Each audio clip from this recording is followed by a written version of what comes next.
बज गया बिगुल, बिछ गई चुनावी बिसात का बजेगा डंका। और किसकी होगी मार, सत्ता के सबसे बड़े रण क्षेत्र का हार, विधानसभा का महासंग्राम। यावेळी आपल्या सोबत आहे डॉक्टर निलेश विश्वकर्मा. आता वंचित बहुजन आघाडी तर्फे आपल्याला उमेदवारी मिळाली.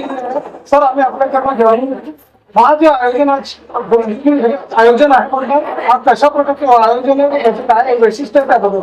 निश्चितच महाराष्ट्र राज्यात सर्वप्रथम या बहिणीसोबत बहीण भावाचं नातं जपण्याचं काम 5 वर्ष आधी जैन क्रीडा मंडळाच्या माध्यमातून सुरू झालं आणि सातत्याने धामणगाव विधानसभा क्षेत्रात वंचित बहुजन आघाडी जैन क्रीडा प्रसार मंडळ यांच्या माध्यमातून हा उपक्रम सर्व धर्म सामूहिक रक्षाबंधन म्हणजे धर्म जात पंथ कोणता असू द्या, बहिणी मोठी असो मला नेहमी काळजी घेते.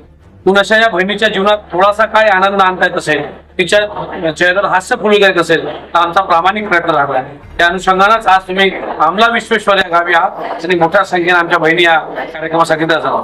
वंचित बहुजन आघाडीचे सुप्रीमो आहे कशामुळे तुम्हाला ती प्रेरणा मिळाली आणि तुमचे काय आपले नियोजन? निश्चितच मी 2019 याच विधानसभेतून आमदारकी लढली. श्रद्धेय बाळासाहेब आंबेडकर हे सूचित वंचित समाजासाठी सातत्याने लढत आलेले आहे आणि माझ्यासाठी असंख्य तरुण ज्यांना महाराष्ट्र असं वाटतं की महाराष्ट्र बदलला पाहिजे, त्या महाराष्ट्राचं ब्ल्यूप्रिंट त्यांच्याकडे जे आहे ते मला वाटतं सध्या तरी कोणत्या नेत्याकडे नाही. त्या अनुषंगाने माझ्यासाठी असंख्य तरुण बाळासाहेबांवर विश्वास ठेवून या प्रेरणेनं येत्या काळात या वंचितची मोठ संपूर्ण महाराष्ट्रात झाली. या मतदारसंघात बरेचसे विकास कामं रखडलेले आहेत. विद्यमान आमदारांनी पाणाडोळा केलेला बरेचसे विकास कामं थांबलेले आहेत. आपण जनतेला कशा प्रकारचे आश्वासन देऊ इच्छितो, काय आपल्या?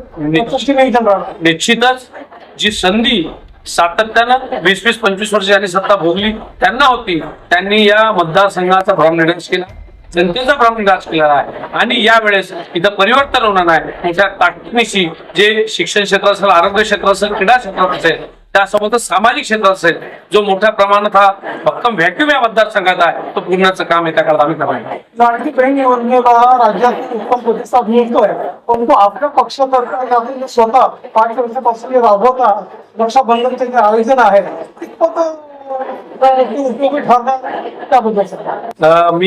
मला माझ्या वडिलांचं कौतुक वाटते की त्यांनी साथ दिली आणि ही कॉपी आज मुख्यमंत्रीपर्यंत पोहोचली. कारण यापर्यंत या आधी बहिणीला कोणी विचारत नव्हतं. बापूली पावटी दिली का कार्यक्रम त्यांचा होऊन जायचा, पण खऱ्या अर्थानं सर्वांना महिला शक्तीची गरज आहे म्हणून सातत्याने प्रलोभन देणारी योजना आणताय.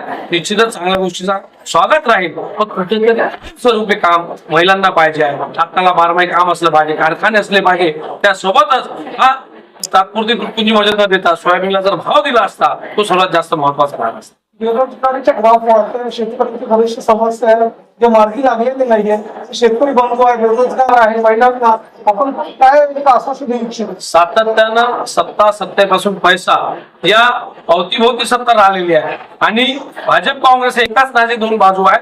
त्यांनी तरुणांचा भ्रमनिराश केलेला आहे, छोटे उद्योगधंदे उभारले नाहीत, मोठ्या प्रमाणात ज्या व्यवस्था उभ्या केल्या पाहिजे होत्या त्या केलेल्या नाहीत. असंख्य तरुण विदेशात जाऊन शिक्षण घेत आहेत, जेवढी आपली व्यक्ती केलेली नाही म्हणून कुठेतरी नाकारतच सरकार खाली खेचणं गरजेचं. सतत आपले कार्यक्रम सुरू आहे, कार्यक्रमात सभा लावलेला आहे, बरेचसे आपले सामाजिक उपक्रम पण सुरू आहेत, तर इथे मतदार बंधू आहे, महिलांना त्यांना आजचा काय एक संदेश आहे? निश्चितच या मतदारसंघात मग शंकरपाट असेल, कबड्डी असेल, मोठे मोठे मेळावे असतील, त्याच्या मागचा उद्देश हाच आहे. हा जो त्यांच्यातला प्रश्न आहेत ते मार्गी लागले पाहिजे, ते पुढे आले पाहिजे, त्या अनुषंगाने आम्ही करू शकतो. प्रेक्षकांना हे होते डॉक्टर निलेश विश्वकर्मा. आपण धामणगाव शिक्षण जे आहे मतदारसंघात आपण वंचित बहुजन आघाडीतर्फे आपण उमेदवार आहात. आपण आपला वेळ आमच्या सर्व चॅनलच्या श्रोत्यांना माझा खूप खूप नमस्कार आणि सर्वांचं प्रेम मला मिळावं आणि या महाराष्ट्रात एक नवी ऊर्जा घेऊन आमचा पक्ष सत्ता स्थापन करावा हीच अपेक्षा.